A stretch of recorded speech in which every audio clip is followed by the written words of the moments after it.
Meeting's live. Thank you. Right, welcome to the Parks and Open Spaces meeting. In the event of a fire, please follow the instructions and directions to the fire exits and make your way to the assembly point adjacent to the Quick Fit building. In the interest of openness and transparency, the law permits recording and photographs to report on the proceedings of the council meeting when they are open to the public. No flash photography or additional lighting should be used without prior consent. Anyone wishing to report on the meeting or anyone not wishing to be filmed or photographed should notify the clerk or chair. The meeting will be live streamed on YouTube. Therefore, please remember to speak clearly and use your microphone, remembering to switch it off when you have finished. As the chair of the meeting, I have discretion to suspend or terminate the live streaming if, in my opinion, continuing to do so would prejudice the proceedings of the meeting. Improper conduct or disruptive behaviour will not be tolerated. Please raise your hand to indicate your wish to speak and wait for me to call upon you. As chair of the meeting, I will determine the order in which members will be invited to speak. To ensure the efficiency of the meeting, no members may speak for more than 3 minutes on one item or more than once. Therefore, please make your point as concisely as possible. Please may I also remind you to be polite and respectful towards one another at all times. Please put your phones on silent mode and put your phones away for the duration of the meeting and adhere to the non-smoking policy of this building and its grounds. So tonight we have in attendance, we have John Murray, Councillors Andy Pearce, Councillor John Murray, and Councillor Neil Colby, and myself, Elise Youngwen, and clerking for us tonight we have Lauren Elliott, the Senior Committee and Project Clerk, and Taylor Williams. It's been a while since I've done this, it's been weeks. The Planning and Committee Clerk. Yeah. So number 66, to receive and consider approvals or apologies for absence. Taylor? Yes, Chair. Apologies received from Councillors Brooks, Moore and Rappensberger with reasons provided. Second, Andy? All in favour? That's everyone. And I apologise for getting your name just then. I've been doing that all day. No, I've been forgetting my children's names all day. Right, 67, declarations of interest and dispensations. Does anyone have any? No? No. 67.1, to receive declarations of declarable, pecuniary and registrable and non-registrable interests of bias and predetermination. No. 67.2, to consider written requests for dispensations for interest and no dispensations granted. And I think I asked the same question 3 times. 68, to consider the draft minutes of extraordinary meeting on the 30th of September 2025. Andy? Propose we accept them as a true and accurate record of that meeting. I'll second them. 69, public forum, an opportunity for the public to make comments on any matters on this agenda and to consider any advance comments from the public. Well, there's no one in attendance. No, we've got no one in attendance on the webinar today, and we've had no advance comments from the public either. Thank you. 70, to monitor expenditure by the subcommittee from its delegated budget. What, have we spent anything? Yeah, that has been provided. So I've got no sort of specific items to raise under this, but yeah, just looking at the agenda, the sort of budget monitoring document has been provided. So obviously if there was any comments at all. Okay. Andy? So we've got the main things are that for the year, I can't see from this document expenditure in the last month, but for the year we've had 24,500 expenditure against the 46,300 parks capital budget, and parks repair and maintenance 12,000 expenditure against the 26,500 budget. So repair and maintenance slightly under half the budget is expended, and capital investment slightly over half the budget is expended. But you know, we're halfway through, and expenditure is about half. So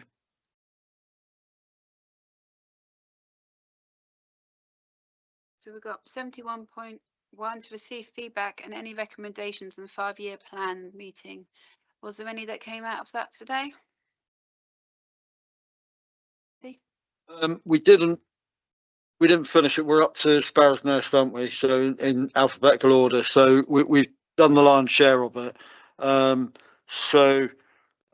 think there's recommendations going to parks on 2 or 3 specific projects that potentially won't be progressed as part of the 5-year plans. They'll be standalone for whatever reason. So I think literally there's a lot in there still. We've been filtering out, but there's a lot in there still where technically, if we want to progress it, it's in our court. We've got all the information we need. We've got it costed up, but financially, there's only going to be so much we're going to do in 1 year. So what are we going to choose to do for 26, 27?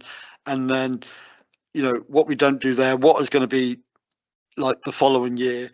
So pretty much everything has been done. We've got one more meeting just to look at the status on the S's to W's. And then I think we just need to look at, okay, what are we in a position to do? And what definitely are we going to recommend to do in 26, 27? Okay. And so we're very close to having a final position. But as Neil said in that meeting, we can't just be looking at what do we do next year, because that's year 1. We've got to establish the priorities for 5 years and then maintain that document as a rolling document. Okay.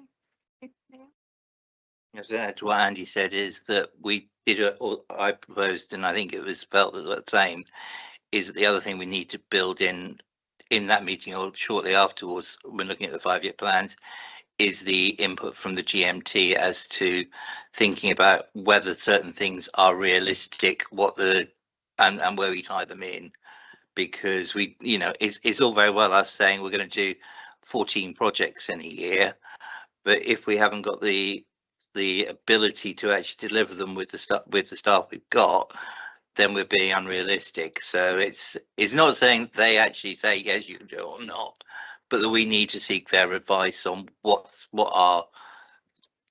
is actually able to be achieved. Thank you. Did you need to add anything to that, Lauren, or nothing? No, that's all. Thank you. Okay, thank you. Right, 71.2 to consider submitting any recommendations to the budget and loans subcommittee on the 2026-2027 budget. And as we've just discussed, you're still working through it, so there wouldn't be anything to put through just yet. Andy? No, not in terms of specific projects.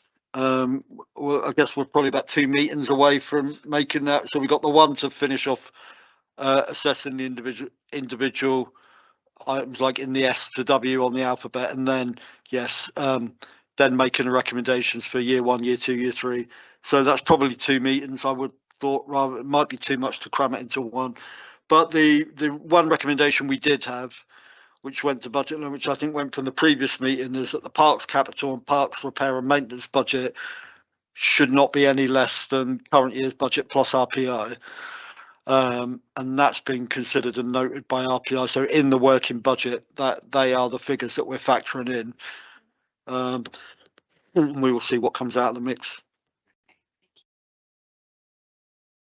Right, 72 to receive and note feedback from the quarterly meeting with the grounds maintenance team.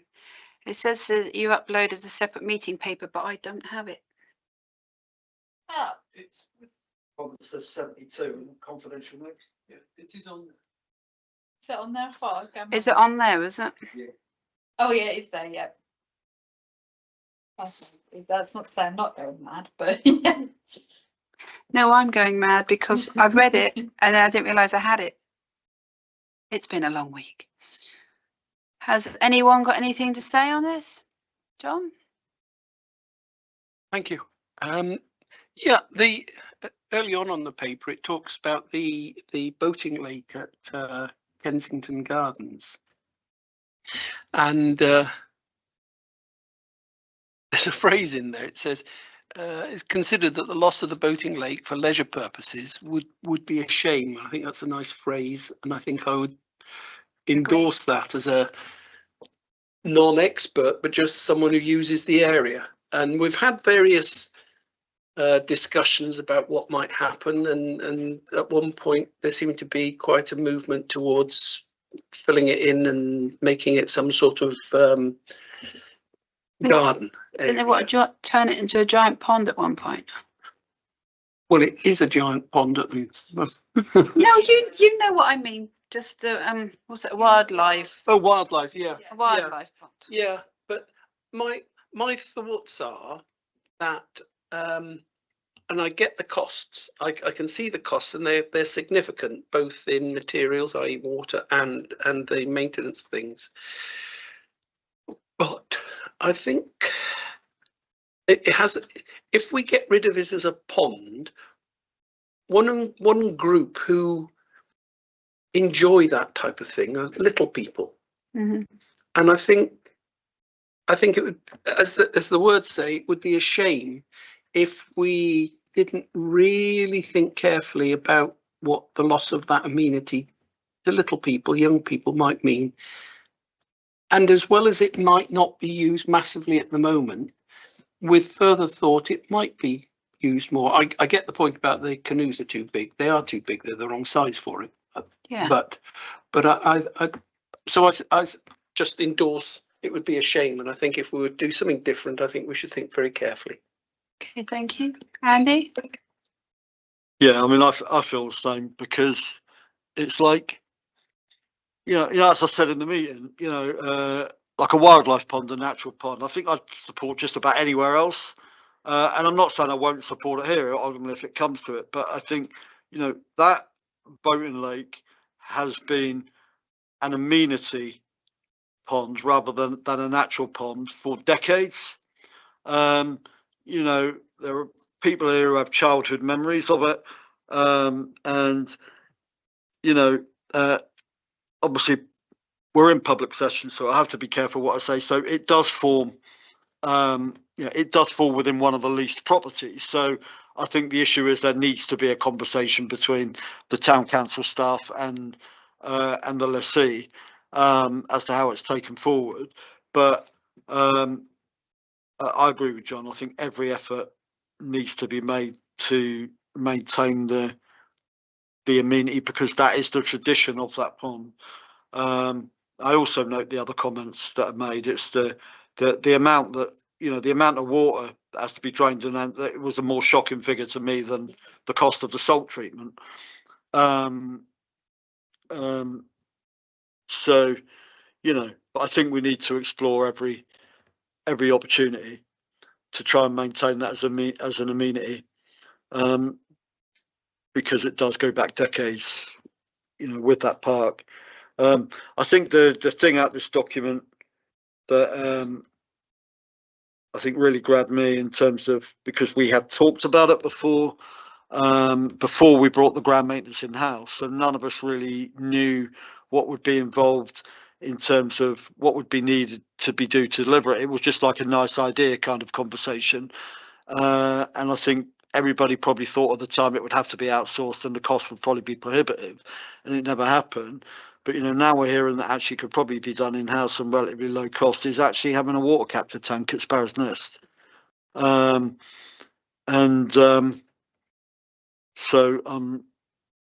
to be presented with that as an actually realistic and deliverable proposal is that was probably the standout for me from that meeting. Okay. You, John? Just, it might sound a bit odd, but is there any scope for salt water to go into that Kensington Garden ponds? It might need some structural issues attending, but obviously the water costs, but salt water, we could nick it from The sea. Is there a possibility? I would think that the costs involved with pumping it up and putting in infrastructure to do so would be astronomical, and probably actually cost us more than actually any of the water we're actually putting in there at the moment. I've just had this image of more with buckets. Another 2 GMT members, so we can have a budget change. But I just wondered whether you could get like a Bowser down on the beach and then going, and then, and then going there and go. That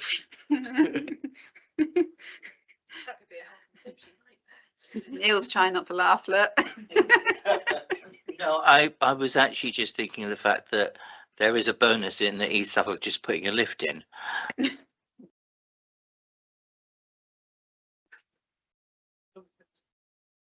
Yeah, but one of them's got to have a hole in the bottom because it'd be funnier. Yeah. Anything else anyone wants to add? No? Right, 73, to consider the purchase of a picnic bench for Normaston Park for installation near the skate park. Well, I will propose to do so. Neil? I'll happily second it because we do have that is a busy area and we don't have an awful lot of seating or anything there. Most of the time you haven't got parents there. You know, if anyone's sitting there waiting. Loads of them. Yeah. Is one enough though?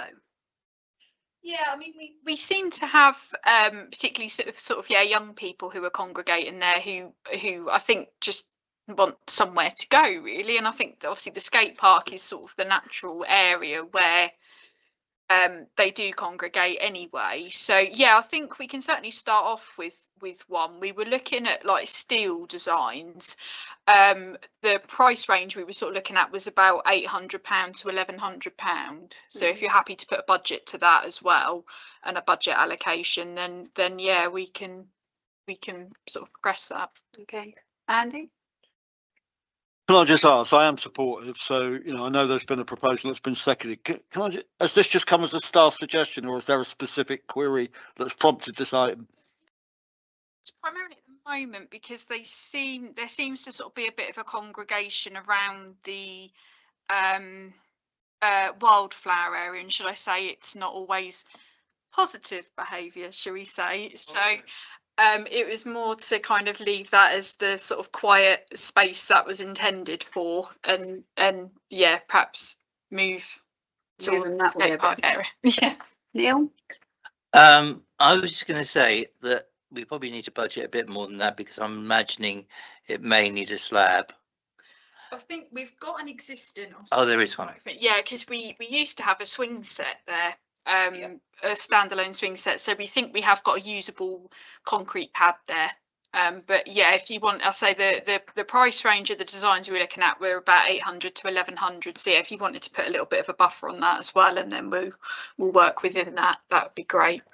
One thing I'd love to actually see us do at one point is that, yes, I think putting that in right away is good, but what we haven't really talked about with teens is the type of seating that they'd like.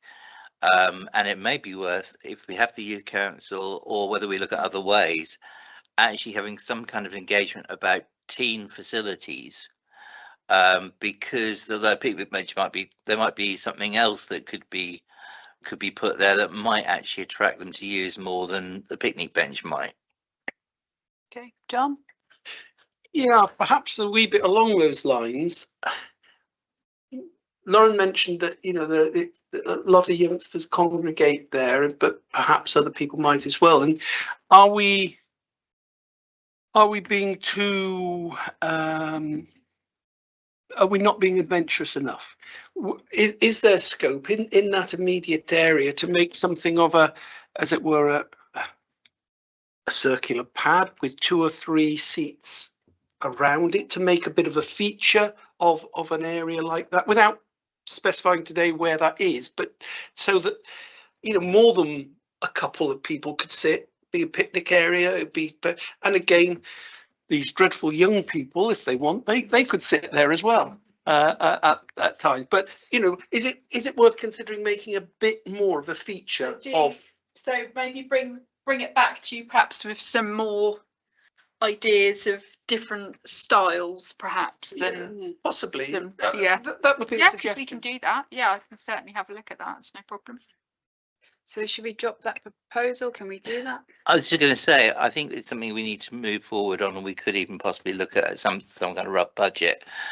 But actually, if we're going to do that, could we probably ask whether Ewan as such could actually go down there and talk to the people who, the teenagers and youngsters who actually use the skate park as to what they might like. I think that's a good idea, but we might, if depending on how we approach it, we might encourage wider use as well. So certainly engage with the people who use it, because you know the novel idea of that, but also how else might it enhance the area? Okay, thank you. So we're gonna, withdrawing that proposal. I'll formally withdraw the proposal and we'll bring it back to Parks next to see if there's any more ideas. Thank you. Right, number 74, to receive an update on the Gunton Community Park, Community Garden and other potential projects for with the conservation volunteers. I've walked past there loads of times and nothing really happening. Andy? Yeah, well, being careful, because I do have a bit of background. Well, Lauren and I are fed to staff, so but it's not all for public session. So Would you like this in confidential?